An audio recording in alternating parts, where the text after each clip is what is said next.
Hacemos una primera parada del día con Jaime García Legaz, profesor del IE Business School, economista del Estado. Jaime, buenos días. Muy buenos días.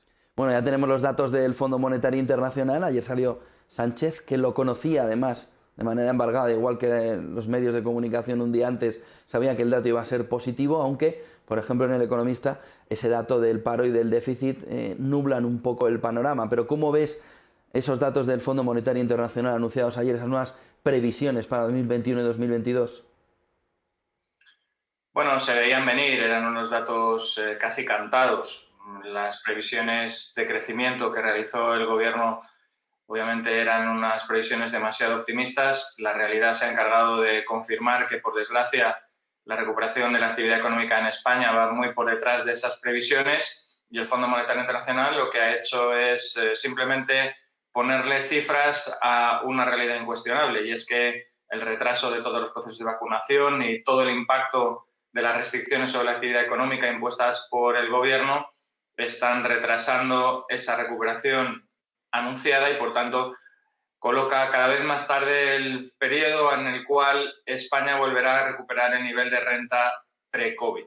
Por tanto, pues datos no por negativos, ya anticipados por los economistas. Destaca aún así el FMI, sobre todo esa parte del paro, ¿no? Nos coloca junto con Grecia en la salida de la manera más complicada y ese déficit del 9%. Esa parte negativa, ¿cómo la ves, Jaime?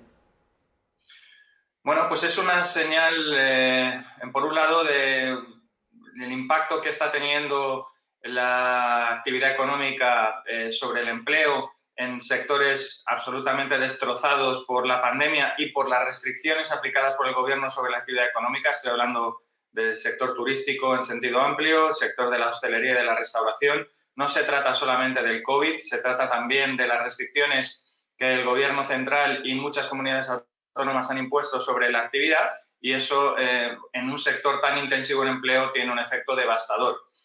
Si a eso añadimos el retraso en la vacunación, no solamente en España, sino en el resto de la Unión Europea, que es el gran mercado emisor de turistas, eso profundiza todavía más la destrucción de empleo en un sector tan importante como es el turismo y las actividades relacionadas con el mismo.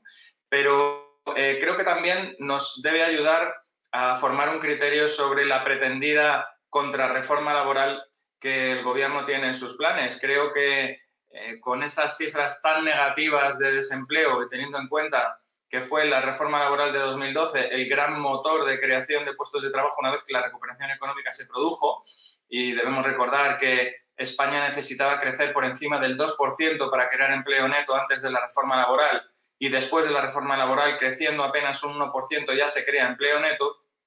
Desmontar la reforma laboral, como se ha anunciado en varias ocasiones, supondría ya la puntilla definitiva para el mercado de trabajo. Por tanto, creo que ese foco que realiza el Fondo Monetario Internacional sobre el desempleo es también una forma de avisar de los efectos nocivos que tendría desmantelar la reforma laboral tan positiva que se realizó en el año 2012. Hay gente, sobre todo del área más de izquierdas, que dice, bueno, pero esa reforma laboral nos está llevando a no salir bien de esta situación. ¿Cuál es el camino? ¿No tirar hacia atrás, pero sí ir hacia adelante en una reforma laboral que permita, por ejemplo, un contrato único? ¿O cuál sería, desde tu punto de vista, una solución que pudiera mejorar el mercado laboral que tenemos ahora mismo? Bueno, la continuidad de la reforma laboral tiene varias direcciones. Es verdad que la simplificación de las modalidades de contratación puede ser una de ellas, pero con esto hay que ser bastante pragmático y menos dogmático. El contrato único puede tener algunas ventajas, pero también seamos conscientes de que España dispone de un mercado de trabajo muy diverso, muy distinto del que puede tener un país como Alemania, un país como Dinamarca. Aquí hay un peso muy importante del sector agrario, que tiene carácter estacional. El sector turístico, según las distintas comunidades autónomas, tienen también peso estacional muy importante, y, por tanto, las modalidades de contratación es uno de los aspectos que se puede revisar. Sin duda es mejorable, pero hay otros aspectos también fundamentales que tienen que ver, por ejemplo, con la formación ocupacional, con los incentivos a aceptar o no empleos en función de las prestaciones de la seguridad social. Hay el impulso de la formación dual para acercar oferta y demanda en el mercado de trabajo. hay muchos terrenos por recorrer y en los que se puede conseguir llegar más lejos que lo que lo hizo la reforma laboral de 2012. Pero como se pretende, por ejemplo, ahora, que es desmantelar la posibilidad de que las empresas acuerden convenios a nivel de la propia empresa, en lugar de imponer los convenios sectoriales que a veces son letales para la supervivencia de una empresa, me parece un grave error. Una de las grandes virtudes de la reforma del 12 fue conseguir que aquellas empresas que estuvieran en dificultades pudieran negociar sus propias condiciones salariales con sus representantes en la propia empresa y no imponer crecimientos salariales que se habían llevado por delante millones de puestos de trabajo y decenas de miles de empresas en la crisis del 2008 y 2009. Por tanto, la reforma laboral es todavía un tema con muchos capítulos en los que profundizar, pero desde luego lo que no se puede hacer es desmantelar los pilares de la reforma del 2012 que tan buenos efectos tuvo sobre la creación de empleo a partir del año 2014.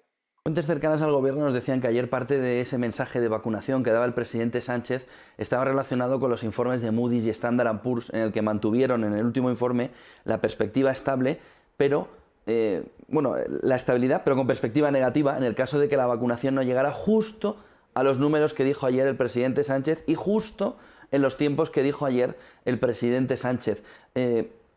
¿Se puede llegar a esos números aunque si solo se está haciendo porque ha sido Moody's y Standard & Poor's quienes han puesto un poco la presión encima del gobierno para que no se rebaje a negativa la perspectiva de la deuda en España?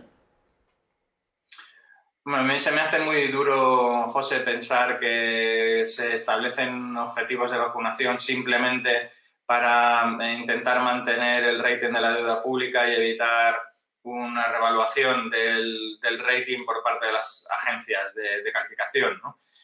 Yo quiero pensar que cuando el gobierno y su presidente han anunciado unos objetivos es porque legítimamente piensan que se pueden alcanzar. Y es que además y debería ser la principal prioridad de política económica, porque para bien o para mal, el calendario de vacunación es la principal herramienta que tiene ahora mismo el gobierno para actuar sobre la actividad económica. Cuanto más eficazmente y más rápidamente se vacuna la población, no solamente tendremos un fin anticipado de las restricciones sobre la actividad económica, sino que podremos lanzar también una señal hacia el exterior de España como destino turístico seguro y, por tanto, eso añadirá impulso a la actividad económica en los próximos meses. El objetivo debería ser, efectivamente, no defraudar esos objetivos que se han anunciado de vacunación y ser capaces de cumplirlos, sino de superarlos. Gracias, Jaime García Legaz, profesor del IE Business School, economista del Estado. Buen día, Jaime. Buen negocio, buenas clases. Muchas gracias, muy buenos días, José.